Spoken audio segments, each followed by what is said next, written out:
Assalamualaikum warahmatullahi wabarakatuh. Alhamdulillah rabbil alamin, wassalatu wassalamu ala asyrafil anbiya wal mursalin sayyidina Muhammadin wa ala alihi wa sahbihi ajma'in, amma ba'du. Seperti biasa, kita kirim Fatihah dulu kepada Al-Imam Muhammad bin Muhammad Al-Ghazali, kepada Al-Habib Hasan bin Ahmad Al-Kaf, juga kepada Abu Abdullah Syatiri, Habib Hasan Syatiri, Habib Salim Syatiri, Abuya Al-Habib Hasan bin Ahmad Baharun, Al-Habib Amin bin Musil Al-Hidwan, juga kepada guru kita, orang tua kita, Al-Habib Anis bin Abu Bakar Al-Hidwan, kepada Kiai Haji Abdul Hamid Bata-Bata, kepada para ulama-ulama, para habaib, para keluarga kita yang telah mendahului kita ala dini wa waliyatu salih wal hafiz Nabi Muhammad sallallahu alaihi wasallam. Al-Fatihah. A'udzu billahi minasyaitonir rajim. Bismillahirrahmanirrahim. Alhamdulillahirabbil alamin arrahmanir rahim maliki yaumiddin. Iyyaka na'budu wa iyyaka nasta'in. Ihdinas siratal mustaqim siratal ladzina an'amta 'alaihim ghairil maghdubi 'alaihim waladdallin. Amin. Alhamdulillah kita dapat bertemu lagi dalam taklim mingguan setiap malam Selasa, yang mana kemarin libur karena ada tahlilan ya. Mudah-mudahan insyaallah ke depannya semua sehat, panjang umur ya. Tidak ada tahlilan lagi. Amin. Kita lanjut kitab Bidayatul Hidayah. Kemarin sudah maksiat perut sudah. Sekarang kita masuk pembahasan tentang maksiat farj, kemaluan. Bismillahirrahmanirrahim. Wa amal farju, adapun farji atau kemaluan, laki-laki atau perempuan sama. Fahfathu an kulli ma harramallah taala, maka jagalah kemaluan kita dari segala yang Allah haramkan. Wa kun kama qala Allah taala, dan jadilah kita sebagaimana Allah berfirman, walladzina hum li furujihim hafidun. Ya, firman Allah, dan di antara mereka yaitu orang-orang, di antara orang-orang yang calon penghuni surga, ya, yang menjaga kemaluan mereka. Menjaga kemaluan mereka illa ala azwajihim, kecuali dihalalkan kemaluan ala azwajihim, atas pasangan kita. Bapak-bapak kemaluannya jaga kecuali kepada istrinya boleh, ibu-ibu boleh kepada suami. Selain itu tidak boleh, haram. Nah, kalau gini mas, boleh tak kita punya istri lebih dari satu? Hati-hati ya, banyak orang salah. Menikah lebih dari satu, hukumnya dalam Al-Quran boleh. Jangan sampai gara-gara kita tak suka lalu kita bilang haram, murtad, keluar dari Islam. Karena dalam kitab Sulamut Taufiq disebutkan orang yang mengharamkan yang Allah halalkan atau menghalalkan yang Allah haramkan, murtad, keluar dari Islam. Jadi kalau ibu-ibu tidak mau, bilang ya, aku tak mau, silahkan orang lain silahkan. Kalau aku tidak mau, bukan aku katakan haram, aku tak mau suami aku kawin lagi. Nah, tak apa, boleh gitu. Jangan pula kita tak boleh, haram, murtad. Ya. Nah, jadi dalam Al-Quran Allah berfirman, a'udzubillahi minasyaitonir rajim, fankihu ma thaba lakum minan nisa mathna wa thulatha wa ruba'. Hei suami-suami, menikahlah kalian kawin dua. Allah langsung nyuruh dua. Pertama itu dua loh. Kurang 3, kurang lagi 4. Wah, ini dalil bapak-bapak. Itulah di Al-Quran tuh 2, 3, 4. Betul. Tapi ingat, Al-Quran tidak sampai situ pak. Panjang lagi ayat tuh, panjang. Ada panjang sambungannya. Ini baca sampai situ. Alhamdulillah. Kawin 2 atau 3 atau 4. Tutup Al-Quran. Langsung kawin dia. Jangan loh ada lanjutannya. Apa lanjutannya? Fa in khiftum alla ta'dilu fawahidatan. Kalau kalian tidak bisa berlaku adil, tidak boleh, cukup satu aja. Sedangkan banyak orang sekarang menikah lebih dari satu, tapi tidak adil. Ayo umumnya orang lebih sayang bini tua atau bini muda? Bini muda, kan? Bini tua dijatah 1 hari 1.000, bini muda punya ATM sendiri, ngambil seorang, betul kan? Udahlah, kau udah tua dah nak mati, apa lagi kau nak beli apa? Udah tua dah kau, nak pergi bedak, muka berut gitu, gigi rongga. Ya. Jalankan bini muda nih. Bini muda mau jatuh, hati-hati sayang, kata dia. Jalankan bini tua masuk karet, mata kau tak lihat. Udah tua kena maki lagi. Enggak apa-apa, Pak. Boleh bapak menikah lagi, tapi harus berlaku adil. Nabi Muhammad, ini suatu hari istri Nabi, jadi kan Nabi ini kan rumahnya nih Bu, ada beberapa kamar, 9 kamar, ada 9 istri. Salah satu istri Nabi nanya, Nabi, di antara kami yang 9 nih, siapa yang paling Nabi sayang? Siapa yang paling Nabi cinta? Ayo Bapak, gimana Pak kira-kira Pak? Bapak punya istri 4. Kan kalau kita tidak boleh lebih dari 4. Ada salah satu istri Bapak nanya gitu. Bingung kan kita nak jawab. Tapi Nabi Muhammad SAW sangat cerdas beliau. Iya kata Nabi. Nanti jawabannya. Malam-malam Nabi pergi ke istri pertama. Tok-tok, Assalamualaikum. Salam. Nabi beri gelang. Gelang ni kau pakai ya. Kau pakai. Tapukkan di baju kau. Jangan ada orang tahu. Pokoknya istri yang aku beri gelang itu adalah istri yang paling aku sayang. Jangan sampai istri tahu, istri yang lain tahu ya. Simpan, tutup. Udah masuk istri pertama, pindah ke istri kedua. Gitu juga. Kau yang aku beri gelang nih, yang lain tak ada. Kau beri gelang nih adalah istri yang paling ku sayang pokoknya.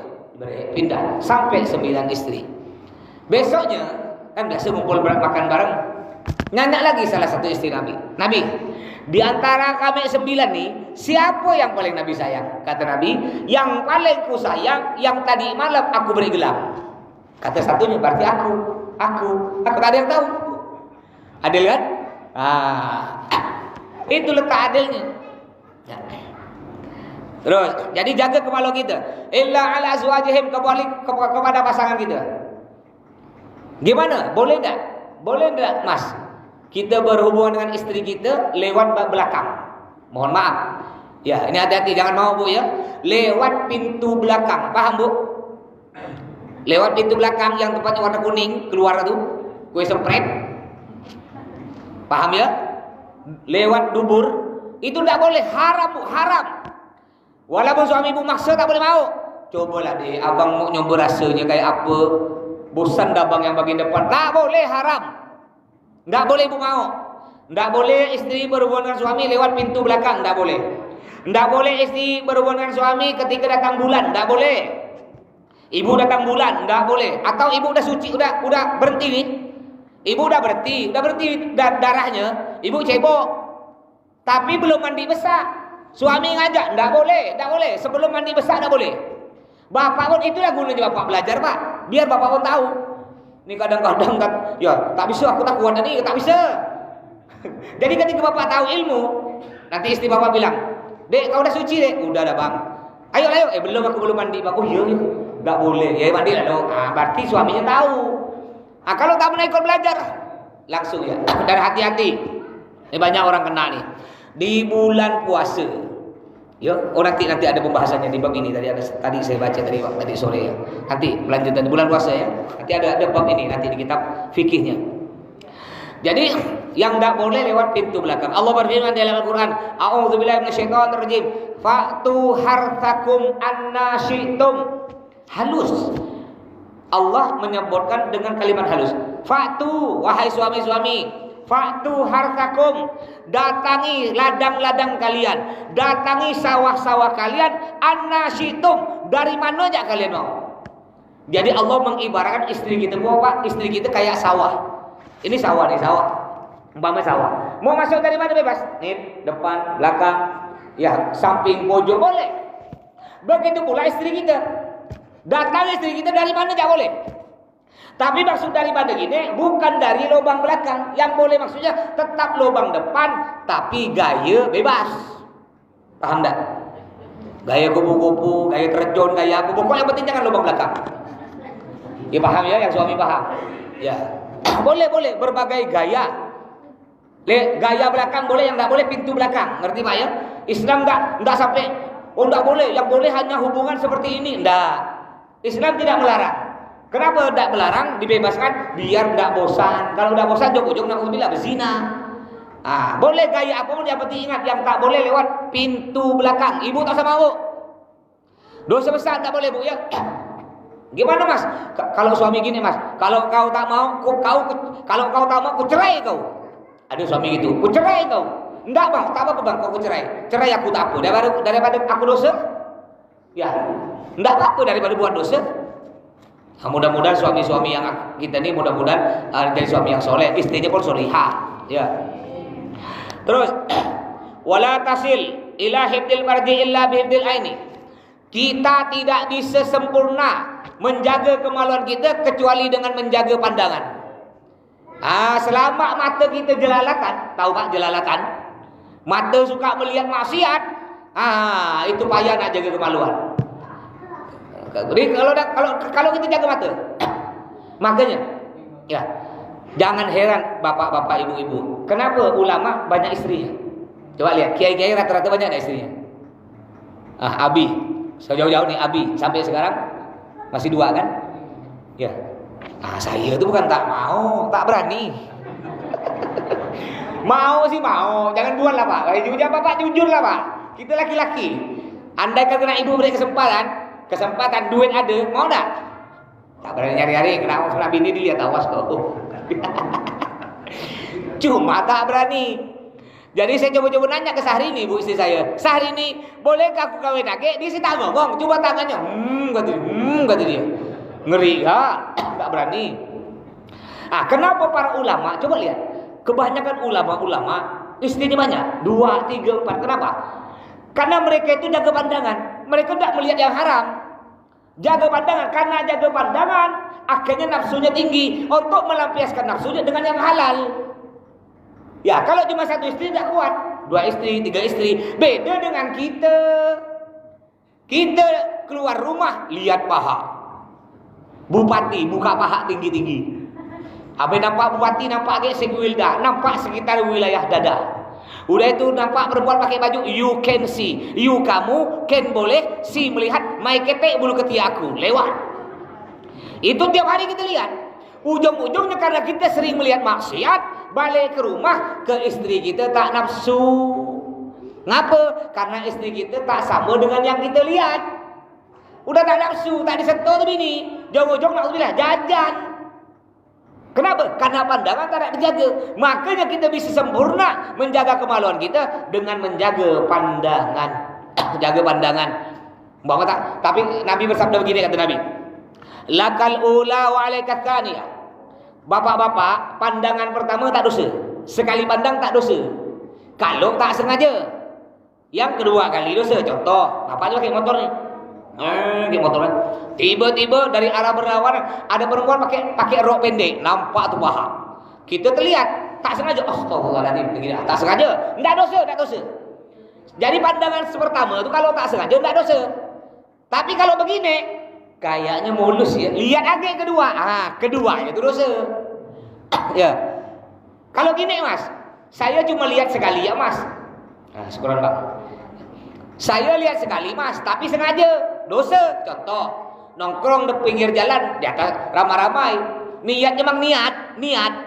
Ya, niat dong. Pokok asal lihat ada cewek cantik, lihat sekali ya, sekali kan tak dosa. Salah kalau niatnya sengaja, walaupun sekali dosa. Yang tak ada dosa kalau sekali tapi tak sengaja, itu tak dosa. Jadi kalau sengaja duduk-duduk pinggir jalan, ngelihat ya dosa. Makanya kalau ada orang perempuan lewat, mundur, jangan lihat, ya. Terus juga kita bisa menjaga kemaluan kita dengan apa? Wahidil qalbi anil fikri. Menjaga hati kita dari pikiran-pikiran yang kotor.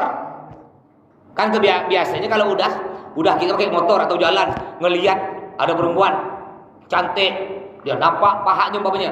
Mulai pikiran kita tuh ngayal kemana-mana. Ini dari pikiran atas turun ke bawah. Makanya bedanya Pak ya. Kalau di bawah umur 30, nih kayak bawah umur 30, ada bawah umur 30 nih. Itu kan nafsunya tuh pandangan hidup. Paham? Pandangannya hidup, sekali mandang langsung hidup. Kalau kayak kita nih 40 nih. 40 kayak saya nih, pegangan hidup. Ya, kalau yang di atas 70 itu perasaannya hidup ya, perasaan hidup. Makanya yang muda-muda tuh jaga pandangannya. Yang tua-tua pun sama. Banyak gak tua-tua geladi, makin tua makin jadi. Makanya ulama ngatakan ya, kalau kita salaman ke perempuan yang udah tua sekali, umur 80, yang tak mungkin kita bernafsu ke dia, walaupun bukan mahram, ada ulama mengatakan boleh. Contoh saja jauh, di Pontianak ada seorang wali perempuan terkenal, presiden pergi ke beliau, ya, menteri, ulama banyak ke beliau di Pontianak. Siapa namanya? di Tanjung. Siapa namanya? Hubabah Nisa. Kan? Coba lihat video-video banyak dah. Para habaib, para ulama salaman tak ke beliau, cium tangan. Padahal bukan mahram. Cuma karena beliau udah sepuh, umurnya 100 dan tak mungkin orang bernafsu, boleh. Ada ulama mengatakan boleh. Ya, apalagi beliau seorang Masya Allah, ya tiap 2 hari apa 3 hari hatam Al-Quran. Makanya ada biji-biji itu atau berzikir beliau, biji-biji kelengkeng dikumpul dengan beliau itu ya. 106 apa 107. Mudah-mudahan hubabah sehat panjang umur. Jadi jaga pikiran kita. Wahibdil batni ani syubha wa syabak. Termasuk juga yang bikin nafsu kita tinggi karena kita makan terlalu kenyang. Ini makan terlalu kenyang ngaruh Pak. Makanya kata Nabi Muhammad, yang laki-laki yang tidak mau kawin, ada yang tidak mau kawin, cara nurunkan nafsunya bisom, dengan berpuasa. Ya, fa innahu lahu wija, kata Nabi. Dengan berpuasa itu akan jadi benteng. Karena kalau kita puasa kan lemah. Cobalah kalau kita puasa kan bulan puasa kemarin.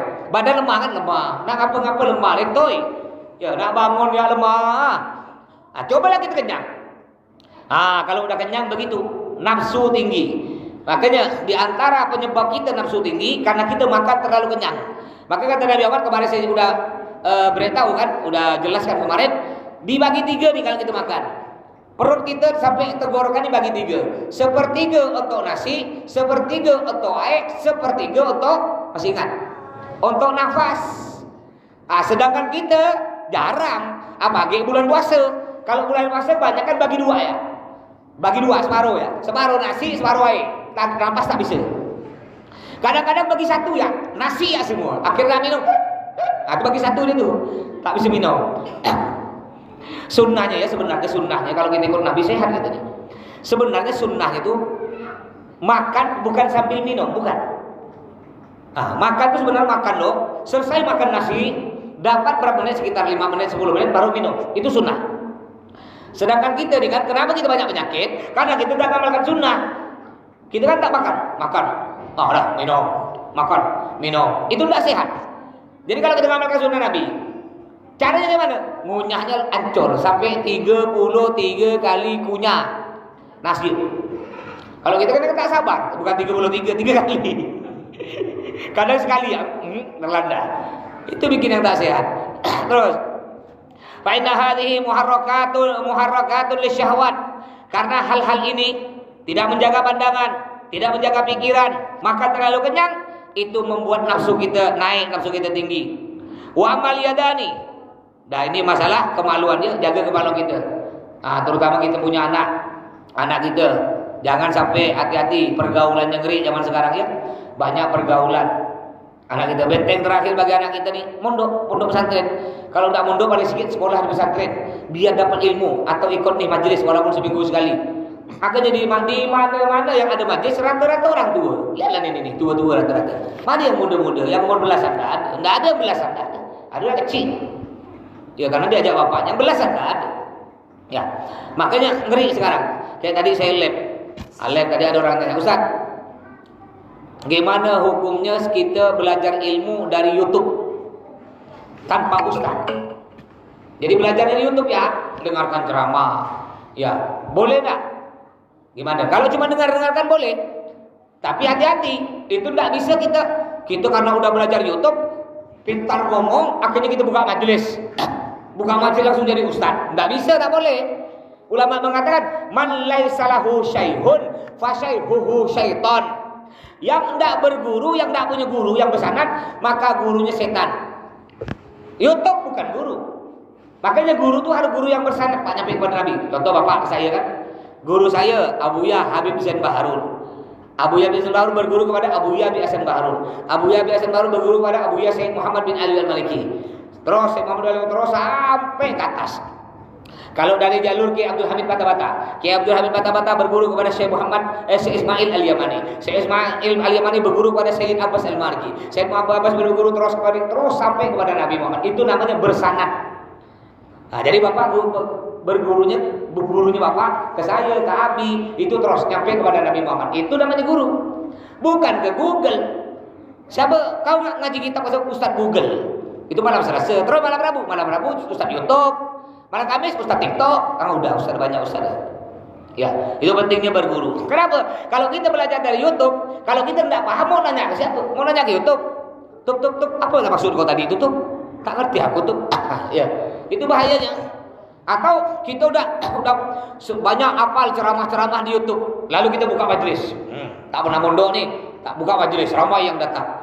Bukan apa? Takut yang hadir majelis orang yang pernah mondok, alim. Ustaz ini berfatwa, ini hukumnya haram.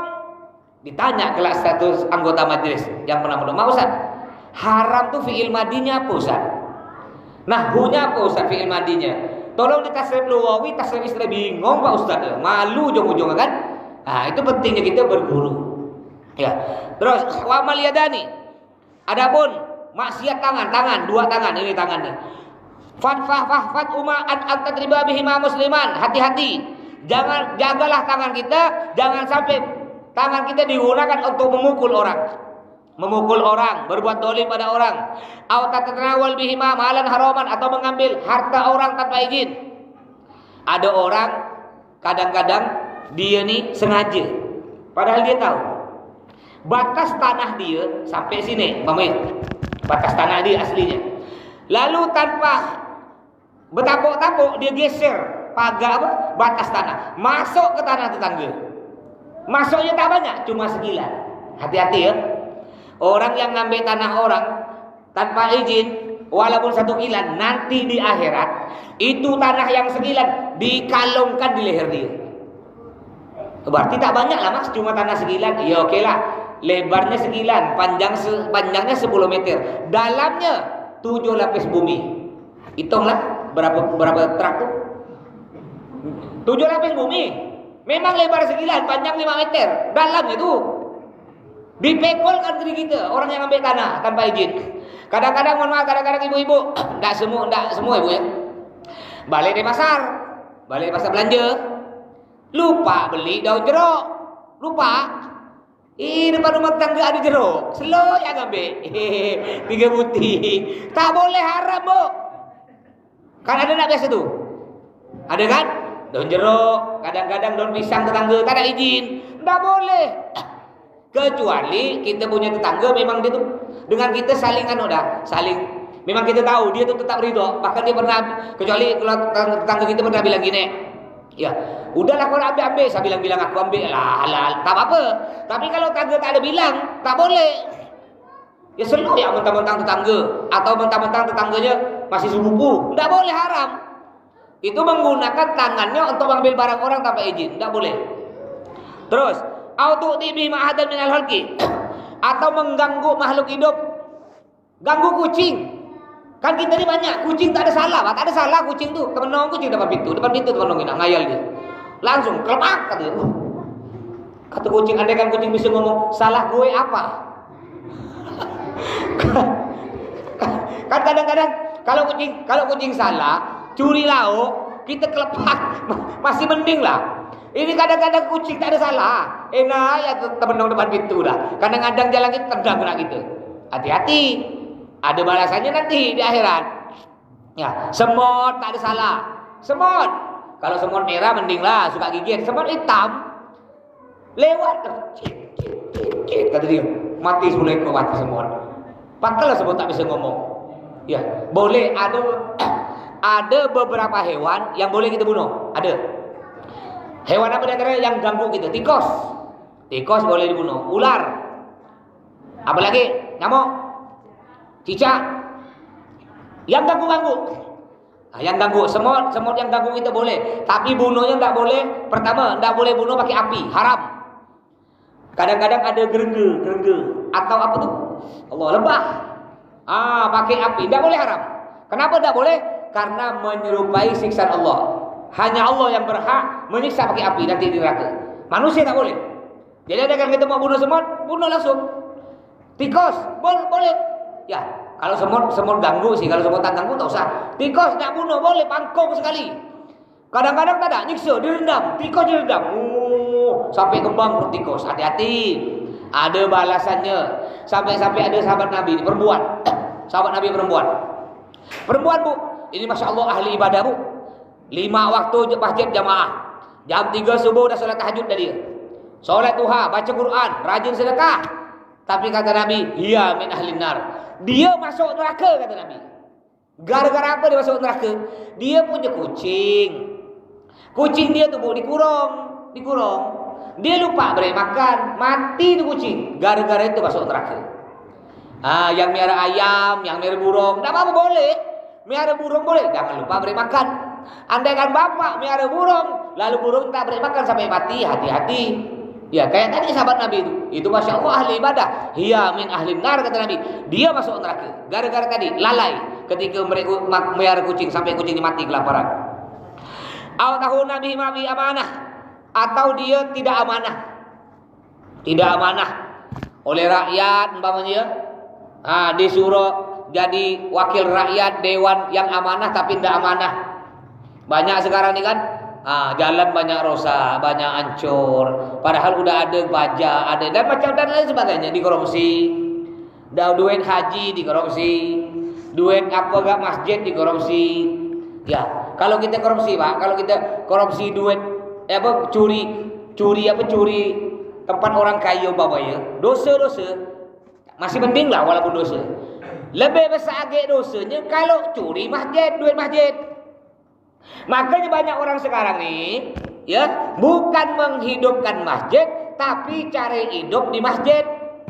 Asal ada duit berbot dia. Beda dengan masjid Al-Khairat, memang duitnya tak ada. Kecil dapat. Kalau masjid besar-besar sana, masya Allah, ada 10 juta. Al-Falah kalau tidak salah tiap Jumat 8 juta atau 10 juta. Dapatnya mujahidin itu 10-an juta. Al-Khairat paling dapat ratusan ribu kali ya. Maksudnya apa tuh? Sejuta. Ya santri, dari santri ratusan paling yang menyumbang 2 orang ataupun 1000 lagi. Bunyi lagi teng gitu. Ngapa bunyi lonceng surga katanya. Awadiatin atau titipan.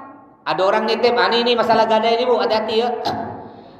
Dulu di sini nih di gang nih, orang-orang ini banyak tak paham gadai. Akhirnya saya jelaskan, maka tidak ada gadai lagi. Jadi ceritanya saya ngambil gadai, minta tolong kepada orang. Jadi gadai motor pada waktu itu masih 3 juta. Tapi duit saya duit 3 juta, tapi bayarnya nanti bukan 3 juta. Bayarnya 3.300.000 bayarnya. Ya, jadi kita minjam motor, gadaikan duit kita 3 juta, ya diberi motor.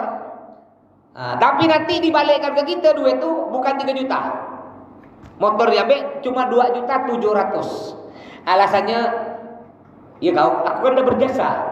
Ya, kau minjamkan kau motor nih, gadaikan motor. Bagi gitu biasa. Pokoknya berkurang lah intinya duit itu, tak boleh haram. Terus yang gadai motor, kita yang gadai motor, terima motor, kan duit kita diambilnya 3 juta, kita beli motor. Motor tak boleh dipakai, tak boleh, haram. Kecuali ada izin dari pemiliknya. Jadi saya dulu pernah ngambil gadai motor, saya izin loh, kamu boleh dipakai, boleh pakai. Tapi kalau tidak izin tak boleh, haram. Kalau kita kan enggak. Kadang-kadang ngambil gadai motor, tak ada izin langsung tak boleh, harus izin dulu. Ya, jadi kalau bapak ingin aman, ketika ngambil gadai motor boleh, ya, harus izin dan duitnya tetap tak berkurang. Minjam 3 juta, balikkan 3 juta, tak boleh minta lebih, tak boleh. Itu namanya bunga, tak boleh. Makanya gadai itu mengutangkan duit orang. Sebenarnya itu menolong orang, Kalau perlu Kak Barudin berutang dengan saya pokoknya 10 juta. Ya, lalu Kak Barudin bayar. Kalau perlu jangan saya ambil 10 juta, udahlah Kak, bayar 9,5 Kak. Nih, 5 Kakak bayar 9, Kak Barudin bayar ke saya 10 juta. Ya, bayar 10 juta, saya balikkan Kak Barudin. Kak, 10 juta utangnya saya tambah 500.000 ditambah. Kadang apa? Orang yang berutang tuh sebenarnya kita nolong dia. Bukan malah Kak Barudin utang 10 juta harus bayar 11 juta. Itu namanya riba. Kalau perlu Kak Barudin utang 10 juta, udah Kak tak usah bayar 10 juta, bayar 9 juta ya Kak. Halal sejutanya. Itu baru mantap. Enggak ada ke? Tak ada. Tekor lah Mas kata dia. Cuma kalau orang berutang, ya Allah, duit saya mungkin hampir 80 juta Pak, kena orang. Ada yang ngutang 10 juta, 5 juta, 20. Allah, sakit hati. Kalau udah minta minjam duit nih, pertama datang, nangis. Mas, nah ini istri saya sakit perlu obat, Mas. Iya, zaman bahasa Mas, pernah minjam berapa kau? 10 juta. 2 minggu, Mas. 2 minggu bayar, Mas. Berai betul 10. 2 minggu apa? 8 tahun. Yang bikin sakit hati ganti motor kayak buka-buka suka ngajar, Bang. Kagak dibayar duit. Cuma saya bilang ke istri, saya udah nagih berapa kali? Saya bilang ke istri saya. Oke, yang orang-orang punya utang, ya kalau siapa yang meninggal dulu berarti ikhlas. Kalau saya meninggal dulu saya ikhlaskan. Kalau dia meninggal dulu saya ikhlaskan enggak mau saya tagih. Dah, biar sama-sama enak. Itulah kalau orang kalau nak minjam, ya Allah buku melas. Sekali kita tagih malah dia yang marah, dia mulai marah. Betul enggak? Tagih belum loh, udah bilang Pak. Bulan depan udah nyampe sebulan, nanti kalau kau ini tak sabar. Dia malah paling garang. Padahal dia punya duit. Hati-hati yang punya utang, hati-hati cepat bayar. Ngeri yang punya utang.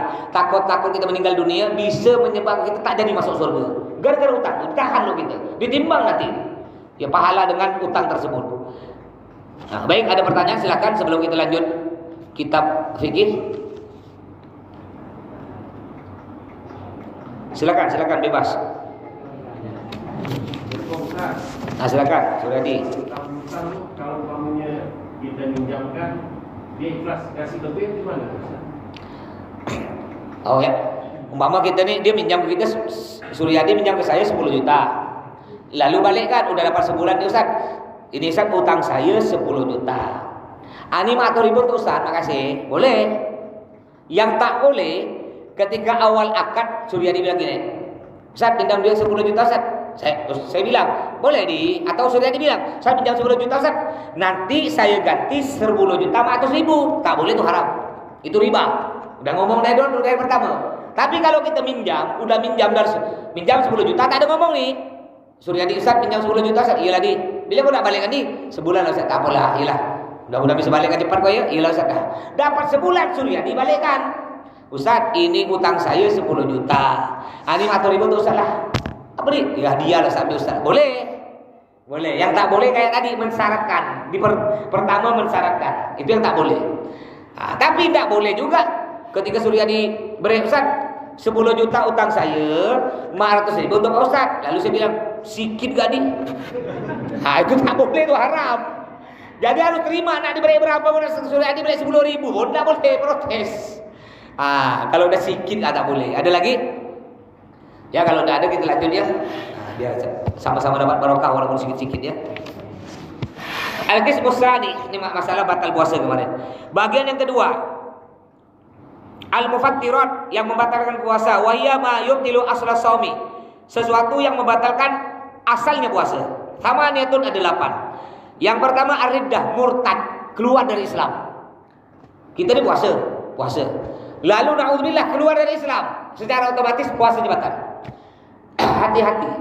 Walaupun bergurau, sesuatu yang murtad walaupun bergurau haram. Contoh nih. Saya minum. Segini bismillahirrahmanirrahim. Udah minum saya pura-pura. Kayak dulu saya masih kecil-kecil kan dia minum. Ingat air sasi dah? Ya Allah nikmat minuman zaman dulu air sasi itu, air lemon yang pakai empat pakai kayu itu kan. Nikmat zaman dulu tuh ya. Kan biasa pura-pura mabuk kalau lebaran kan. Minum ini, saya pura-pura mabuk, pura-pura. Lalu nanya, Mas minum apa tuh? Bir. Pura-pura. Gurau nih bir. Tak boleh Mas, bir itu haram. Kata siapa? Halal. Murtad. Walaupun bergurau murtad, keluar dari Islam. Hati-hati ya. Atau begini nih. Saya pegang pisau. Saya pegang umpamanya lehernya Pak Taib. Saya pegang pisau. Lalu Bang Bidin nanya, "Ngapa Mas Pak Taib? Mau bunuh Pak Taib?" Tak boleh Mas. Gurau nih. Dosa kata siapa? Bunuh tuh boleh, bunuh Pak Taib boleh, halal, murtad. Kenapa? Hukum bunuh apa hukumnya? Haram. Menghalalkan yang Allah haramkan, murtad, keluar dari Islam walaupun bergurau. Ada batu apa? Ya, Bapak ada anggaplah ada api. Ya, pura-pura begini, alhamdulillah pura-pura begini. Ngapa kau tuh? Nyembah api kan? Ya, apalah. Gurau, murtad. Makanya hati-hati. hati-hati. Ibu-ibu kadang-kadang, mohon maaf Bu. Bukan ibu-ibu, termasuk bapak-bapak. Kadang-kadang ini murtad Pak ya. Hal sepele.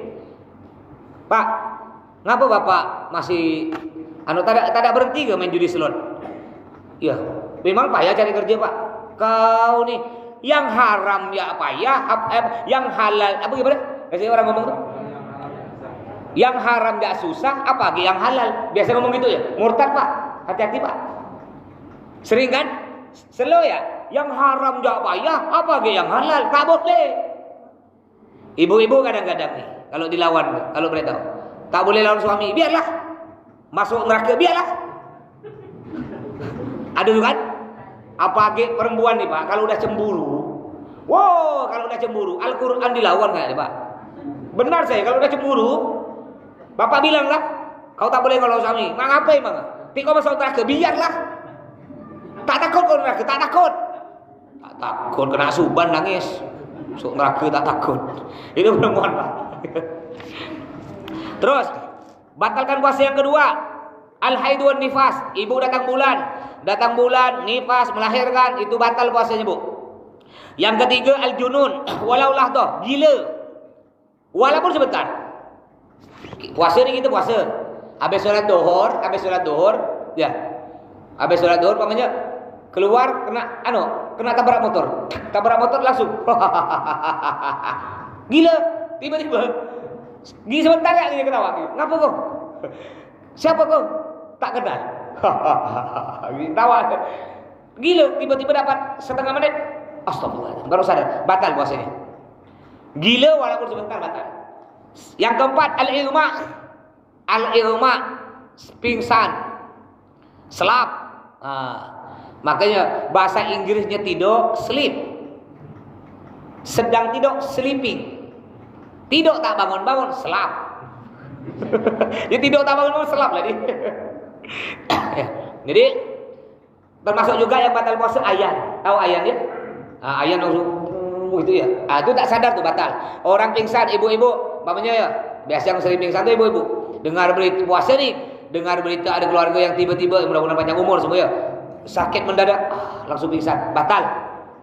Wasukur juga mabuk, batal. Mabuk, ya. Contohnya ibu tak sengaja nyium apa aja? Nyium tak sengaja nih, nyium apa yang bisa mabukkan tuh? Kecubung ya. Cubung, anggaplah lem. Atau tak sengaja kena anak muda diberi diciumkan apa? Sabu namanya. Umpamanya aja, tak tahu kena cium, enak wangi. Langsung apply. Batal. Saya pernah kena kawan dulu diberi apa tuh ya Allah yang namanya? Kratom. Ada sekilo. Yang udah halus jadi bubuk. Kawan saya cuma enggak bilang caranya, coba minum aja Ustaz, nanti segar badan Ustaz. Saya buat kopi biasa. Saya ambil 3 sendok makan. Saya aduk. Saya minum sampai habis. Itu asli, kayak orang mati. 2 jam saya begini. Ngangkat tangan tak bisa. Tapi masih hidup. Alhamdulillah masih hidup. Ngangkat tangan tak bisa, Pak. Dalam hati saya ngomong bisa. Oh ini yang disebut ngeplay katanya. Ya kita tak tahu kan? Tak tahu. Akhirnya setelah dapat 2 jam, kena istri saya diangkat tangan saya jatuh lagi. Setelah 2 jam, Masya Allah, segar badan. Ya, saya telepon kawan saya. Ngapa pula aku minum kratom kau tuh begini? Kata apa? Ustaz berapa ujung sendok? Bukan pakai ujung, 3 sendok. Ya Allah, Ustaz untung tak mati gitu. Orang tuh pakai ujung sendok sedikit. Ya, saya 3 sendok untung tak mati gitu. Langsung saya buang ke parit ya. Itu batal ya, batal puasanya kalau nggak apply itu. Umpamanya ketika sahur minum kratom kayak tadi 3 sendok. Lalu habis sholat subuh langsung ya mabuk, batal, puasanya batal. Batal selanjutnya al-jima. Ini tadi saya bahas tuh. Berhubungan suami istri di siang hari bulan Ramadan batal. Bukan cuma batal, hati-hati Pak. Bapak hati-hati kalau sampai Bapak berhubungan di bulan puasa dengan istrinya, ya, Bapak kenanya 3. Kenanya 3 urutan. Yang pertama, tadi orang yang berhubungan di siang Ramadan bulan puasa, dia kena 3 hukuman. Yang pertama, itqu raqabah mukminah, memerdekakan budak perempuan. Enggak ada budak lagi. Okey, yang pertama tak bisa. Pindah yang kedua. Yang kedua, siyamu syahraini mutatabi'ain. Puasa 2 bulan berturut-turut tak boleh ada bolong. Gimana bisa? Mana bisa? Ini yang baru puasa Ramadan 30 hari dah bolong dah sebuti tadi. Pening balak ya. Dah anggaplah nomor 2 tak bisa lah. Yang ketiga it'amu sittina miskinan. Memberi makan 60 orang fakir miskin. Setiap orang miskin likulli miskin muddun. Setiap orang miskin 6 on. 6 on berarti 6 on kali 60. Berarti kurang lebih berapa? 6 kilo. 6 kali 6 30. 36 kilo. Beri makan. Astagfirullah. Innalillahi ya. Kurang lebih 36 kilo. Padam ni. Apa jatuh? Oh. Hah? Depan hidup jatuh kali. Mungkin karena AC hidup semua ya.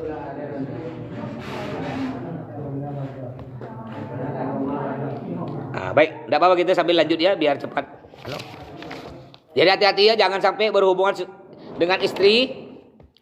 Terus yang kena siapa? Di sini dijelaskan. Wa tajibu hadil kafaru ala rajul. Yang kena denda tadi, yang kena hukum tadi itu, Pak. Puasa 2 bulan berturut-turut, beri makan itu suaminya. La alal mar'ah. Istrinya ndak. Yang kena suami. Enggak mau pula yang kena suami? Karena suami yang mau dulu. Ya. Yang ngaco dulu kan rata-rata siapa? Suami, maka suami kena. Terus batal puasa selanjutnya.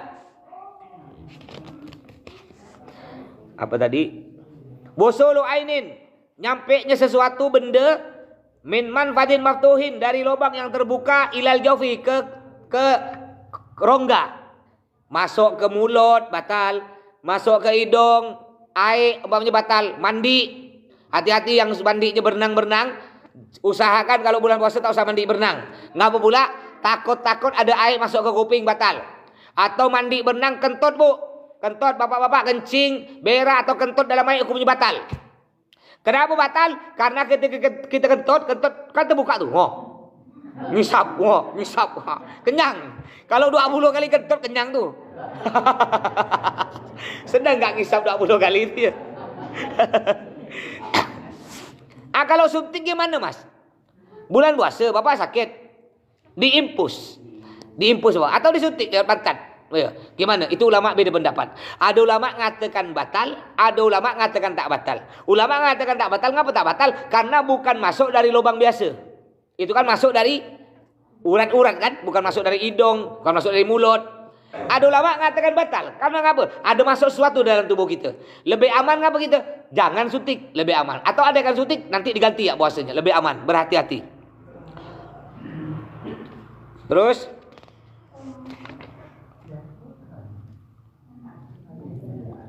mana udah?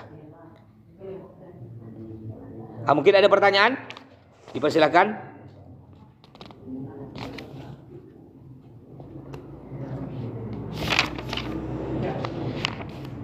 Ada yang mau nanya? Silakan. Kalau yang puasa itu bayar itu 60 orang itu sekali aja ke gimana Ustaz? Sekali ya. Tadi kan kita kalau kita masih bisa puasa 2 bulan berturut-turut wajib. Tapi kayak pikirlah tadi ini ya puasa Ramadan 30 ya kita tak kuat. Udah bolong tadi kan istri kan bini kita kan apa ke 60 hari.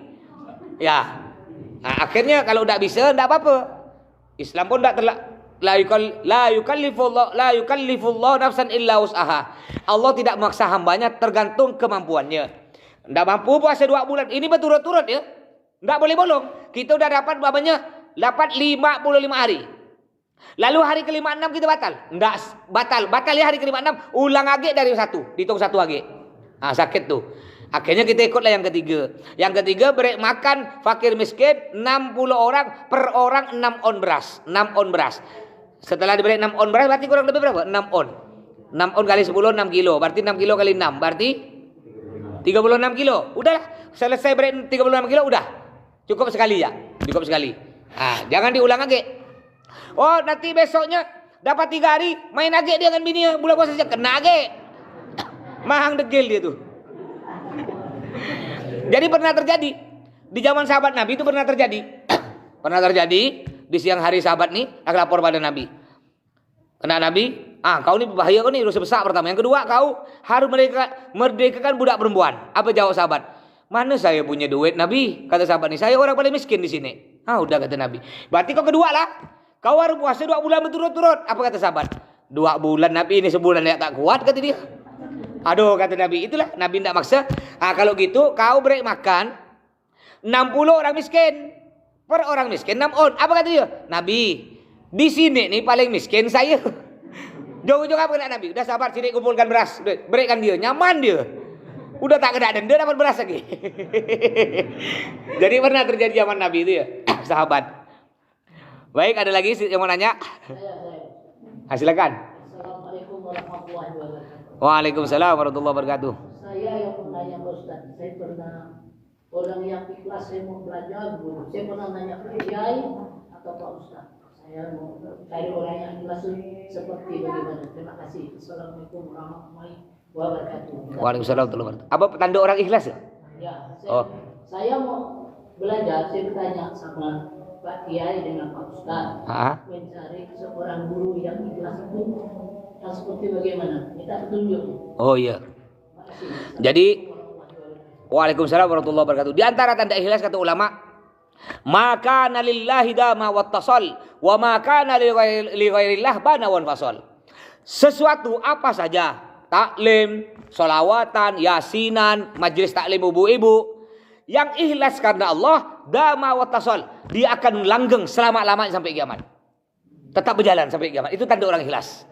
Wa maka li ghairillah bana wan fasal. Yang tidak ikhlas karena Allah, hanya ingin dipuji, bana wan fasal, akan berhenti di tengah jalan. Jadi yang di antara tanda orang ikhlas ikut taklim ini, berarti dia ikut terus sampai dia mati. Ya, termasuk saya. Tanda saya ikhlas, berarti saya ngajar terus sampai saya mati. Nah, kalau saya berhenti, berarti saya tidak ikhlas. Boleh berhenti kalau ada uzur syar'i. Uzur syar'i contohnya kita sakit, tak bisa ke masjid, itu harap malu atau pindah rumah. Mama bini kebetulan kita sekarang masih menumpang rumah mertua kan. Suatu kali lalu kita bisa beli rumah pun jauh di Bandara Spadio sana. Tak mungkin lah kita nak taklim sini jauh kan? Ya enggak apa-apa. Makanya niatkan Pak ya, niatkan. Kata Nabi Muhammad, innamal a'malu binniyat. Segala pekerjaan tergantung niat. Niatkan dalam hati semuanya. Niatkan. Bismillahirrahmanirrahim. Ya Allah, saya berniat mau ikut taklim ini sampai saya mati. Andaikan nanti di tengah jalan kita sakit, ya, tidak bisa taklim, tetap karena Allah kita ditulis sebagai orang yang menuntut ilmu agama. Kita meninggal, tetap ditulis sebagai orang yang menuntut ilmu agama. Ya, atau kita udah niat mau ikut taklim sampai mati. Kebetulan tiba-tiba ada keluarga kita di seberang sana meninggal. Ya, atau ada apalah tiba-tiba mendadak kita ditelepon kena bos. Kau sekarang sini, aku ada perlu cepat. Kita pun pergi, tidak ikut taklim, tetap kita dihitung taklim. Kenapa? Udah niat kita dulu. Yang penting ada betul-betul ada kebutuhan, gitu ya. Nah, baik, udah azan ya? Azan apa belum? Udah sampai sini. Mudah-mudahan semua sehat panjang umur. Doakan Abi Umi, mudah-mudahan sehat panjang umur semua jamaah. Mudah-mudahan sehat panjang umur. Kita insyaallah ketemu lagi malam Selasa yang akan datang. Kurang lebihnya mohon maaf. Wassalamualaikum warahmatullahi wabarakatuh.